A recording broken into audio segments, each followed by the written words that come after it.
బంగారు తల్లి చచ్చిపోయింది. మా బంగారు తల్లి 6 బేబీస్కి జన్మనిచ్చింది. ఎవరో తెలిసి మా రోజు అందులో ఒక బేబీ చచ్చిపోయింది.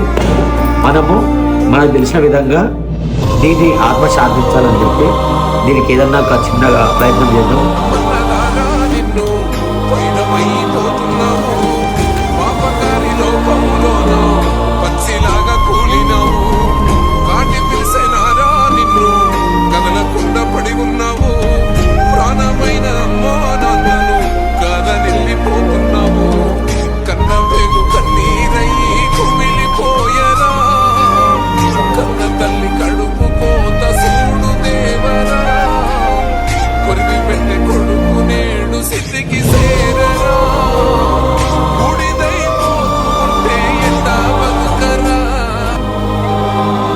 నువ్వు ఎత్తిన జన్మ చాలా